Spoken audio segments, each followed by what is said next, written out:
Yo, what's going on, guys? It's Mikey back here, and today we're going to be recapping the Hawks-Knicks game from last night. The Hawks, unfortunately, lose their 5th game in a row, and now 10th game at home. We haven't won a home game since the beginning of Thanksgiving in November, and it's January now.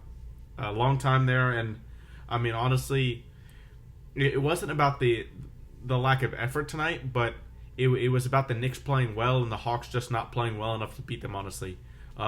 Julius Randle, whenever he plays the Hawks, he still takes his shots those difficult step back, those fadeaways, step back threes that he takes when he normally misses against other team. He always seems to make it against the Hawks. And I was even speaking to some Knicks fans, and they agreed with me. Randle, for some reason, against the Hawks, just makes those shots that he doesn't make against other teams many times this season. So that's a weird occurrence. R.J. Barrett's been balling this week, 2 30-point games. Probably deserves NBA Player of the Week. And the Knicks are on a 3-game winning streak. So credit to the Knicks. They're looks like they're turning their season around just a bit. They traded for Cam Reddish, so that's another guy there they can look forward to coming back. So they're playing good basketball right now. Clint Capella being out for the Hawks in this game definitely hurt them. Mitchell Robinson was a beast on the boards. 13 rebounds and 14 points, so great game for Mitchell Robinson there, and his impact was felt really strongly when the Hawks would go to the rim. They would need to make a couple extra passes or even attempt a tough shot with a layup or a hook shot over him because of his presence in the paint. All of the Knicks starters were in double digits, and R.J. Barrett with 24 and Randle with 24 and Barrett with 26 were the leaders. They shot the ball really efficiently.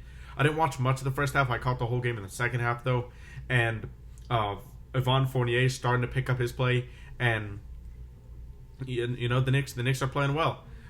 This is the Fournier I thought they would get, where, he'll go through stretches where he'll play pretty well. And those stretches where he's playing horribly will last for like a week, and then won't come back for like another 4 weeks. But for the Knicks, it's coming back more often. So it's good to see Fournier playing well. But the Knicks bench, who normally leads them to many victories, didn't play well tonight. So credit to the starters, man, for stepping up. On the Hawks side of things, man, just wasn't a great night for anybody, really. Trae Young, 29 points. But we're shooting the 3 ball really, really with no efficiency, man. Like, Trae Young went 4 for 12 from 3, and every night it seems we're in the 20s and the 30s for 3-point percentage. So we really need to fix our shooting. We only had 4 guys in double digits tonight. The next highest man was 13 for Jon Collins after Trae Young's 29, and we need to figure out something because the Hawks have expressed interest in making a ton of moves at this deadline, a ton of big moves, and if they don't do it soon, I think it's getting to the point where we call it a lost season and regroup, come back next year and see if we have this team and this group and a different mindset, or who knows, a different group, a completely new set of plays, and even a new coach, because Nate McMillan's rotations tonight were really weird. The bench, including DeLon Wright, Lou Williams, Danilo Gallinari, TLC, and Onyeka Okongwu. Man, Onyeka was insane last night. He blocked two dunks when Julius Randle tried to posterize him, and Onyeka said nah. He was so good. And Nate McMillan took him out at the end of the fourth quarter and brought back the whole starting lineup instead of keeping the guys who were doing well out there, like DeLon, Lou, Gallinari, Okongwu. He took every one of them out and made a hockey sub and put in all the starters. And that messed up our flow in the fourth quarter. And to be honest, in the last 3 minutes, we didn't score the ball at all. So, really. So Trae Young, again, late in the game in the fourth quarter, really, really not organizing the offense very well. So unfortunately, that keeps happening. Hopefully the Hawks can, find some strength here and get a win, because our schedule doesn't get any easier with the Bucks coming up on Monday. With that, onto the box score. I know that was a little bit of a long game summary there, but let's move on to the box score. So Julius Randle, 38 minutes, 24 points, 9 assists, 6 rebounds, 10 for 21 from the field, 2 of 6 from 3. So a decent efficiency night from Randle as well. And he was making the shots, like I told you before, that he always hits against the Hawks in the regular season. Mitchell Robinson in 31 minutes, 6 for 8 from the field for 14 points, 1 steal, 13 rebounds, and 5 of those were offensive rebounds, so he was definitely dominating inside.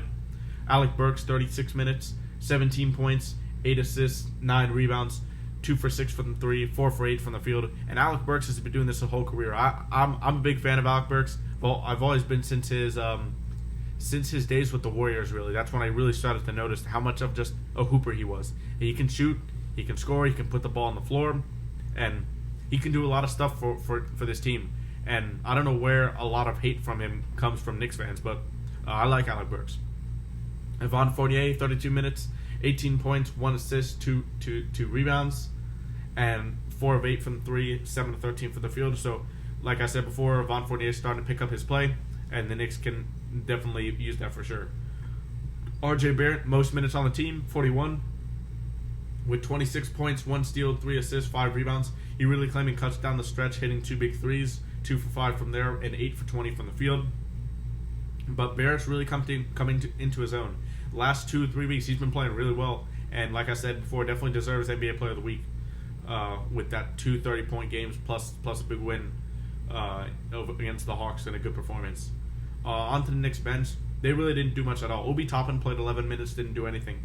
Taj Gibson in 17 minutes, obviously set his normal illegal screens, but 7 points, 3 rebounds, 3 for 4 from 3, and he was forced to take a 3 late in the shot clock, which is kind of funny, but he did not hit it. Emmanuel Quickly in 20 minutes did not play well. 1 for 6 from the field, 1 for 3 from 3 for 3 points, 5 rebounds, and 1 assist. And in Quentin Grimes, who's a good-looking young player for the Knicks, 16 minutes, 8 points, 1 assist, 1 rebound, and was perfect from the field. Now onto the Hawks. Jon Collins, not a great game at all. 13 points, 1 assist, 1 block, 3 rebounds. He didn't really get a lot of usage, though, at all. Only took 8 shots, was efficient from 3, 2 for 5, so hopefully John gets more touches because I saw a stat posted by one of the Twitter goats for the Hawks, Carson, and he's posted that Jon Collins' efficiency and plus minus actually goes up without Trey on the floor, which was an interesting stat because a lot of people say that Trey needs to set John up, and John can do stuff in the post. I just feel like we need to get him into spots where he can get lower in the post when he gets the ball because his dribbling and shot creating from the top post or free throw line extended may be a bit limited. DeAndre Hunter, in 30 minutes, didn't have as much usage as in the Miami game, but he didn't play that great either. He was still great on defense, though. 8 points, 1 block, 2 assists, 3 rebounds, 3 for 9 from the field, 1 for 6 from 3. Gorgie Zhang in 13 minutes, he gave us valuable minutes for sure, but he got outplayed by Onyeka Okongwu. 7 points, 1 assist, 4 rebounds. And now Trey in 34 minutes with 29 points, 3 steals, 5 assists, 3 rebounds, 11 for 23 from the field, and 4 for 12 from 3. And he shot a lot of those 30-footers. They didn't really go in. And one of those shots was in the crucial moment of the game with the Hawks down. I believe it was 2 or 4. Came down and shot like a 33-foot shot in the beginning of the shot clock. And I was like, Trey, that's not the shot we need right now. I mean, even if it goes in, like, that's a great shot. He takes those all the time. But I don't know if that's the best shot you want to get when the game's hanging in the balance. And hopefully he can adjust that because he's taken a lot of those shots lately this season when the game's hanging in the balance. But what shocked me in this game, when Trey wants to play defense on the ball, he can be aggressive and get into a guy's face and steal the ball. He did that a couple times today. So I just wish he had that effort on defense all the time. Many times it's IQ off the ball, which we know he struggles with a ton. But when he has an on-ball defender, if he puts in the effort, he can try to stop a guy and do his best. Because if you put up no resistance, guys are always going to say, "Oh, it's easy." Let me get to the bucket so I can kick out for a 3 or an easy layup or dunk. But if Trey starts putting a lot of the effort like he did tonight on the defensive end of the ball, on the on-ball defense, then teams might not say he's as much as a defensive liability. Kevin Huerter, 30 minutes, not a great game. He's been struggling this season mostly. 6 points, 6 assists, 6 rebounds with 1 block, 0 for 4 from 3, and 2 for 8 from the field. His 3-point shot has eluded him these past few games, and 2 for 8 from the field hasn't been good either. So hopefully Huerter can figure it out soon because we extended him in the offseason, definitely going to need him to produce with Bogey seeming to be hurt with his knee. And a quick note on Bogey. I watched some clips of him shooting recently versus when he was shooting in the second half, where he looked great last year. And he's not jumping as much. He went on the injury report with right knee pain, I think was soreness. And I definitely think that's contributing to his shooting woes lately. Danilo Gallinari in 27 minutes just continues to play great. He's done this throughout the season for us, just started slow at the beginning, but he's really been a consistent form of offense off the bench for us. 17 points, 2 assists, 4 rebounds, 4 for 9 from the 3, and 6 of 14 from the field. He was definitely... I like how Nate was riding the hot hand. He used to Gallo a lot once he noticed he was in a great rhythm, and that's what you want. You want Nate to make those adjustments in-game, but unfortunately he made the wrong choice to sub out the entire lineup when it was late in the game and they were playing well. Onyeka Okongwu in 24 minutes, man, was he amazing. 12 points, 2 blocks, 1 steal, 5 rebounds, 6 of 6 from the field, perfect. And honestly, his defense is just insane. He was able to get these 2 blocks on Randle when he tried to posterize him, and Onyeka was just like, not in my house. It was amazing to see. And Onyeka doing this as an undersized center, his leaping ability and his just defensive IQ and knowledge and timing of when to get these blocks proves how good he can be in this league and how good he'll be if he can stay healthy for a long stretch.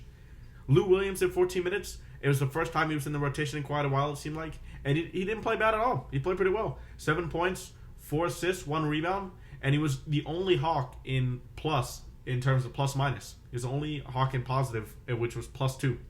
So, credit to Lou Williams. He hasn't played well this year at all. But, he hasn't let me rephrase that. He hasn't played well most of the time this year. But he played well last night, so good credit to him. DeLon Wright in 24 minutes. I like his minute update. I like that Nate increased his minutes.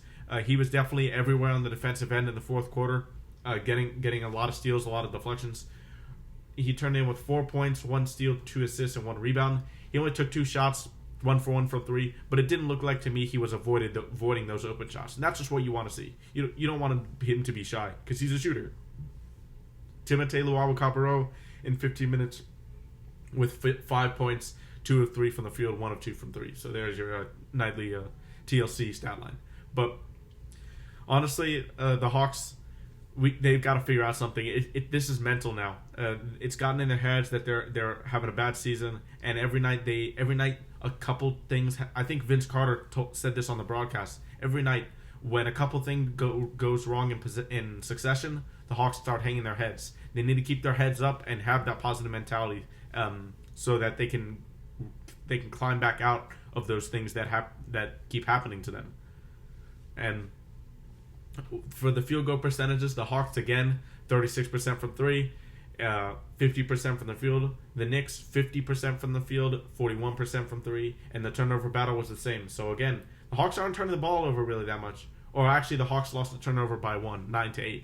But they're not really turning the ball over that much. It's just our inefficiency from the 3-point line's really hurting us, and our defensive effort.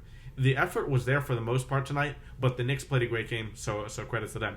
But I'll be back with a recap for the next game against the Bucks.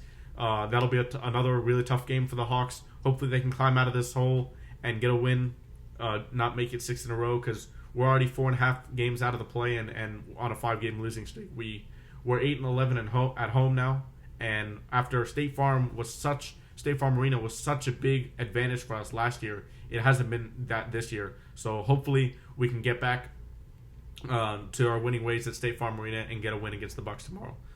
I'll be out with a recap for that game as well. So I'll talk to you guys then. I hope you enjoyed the video.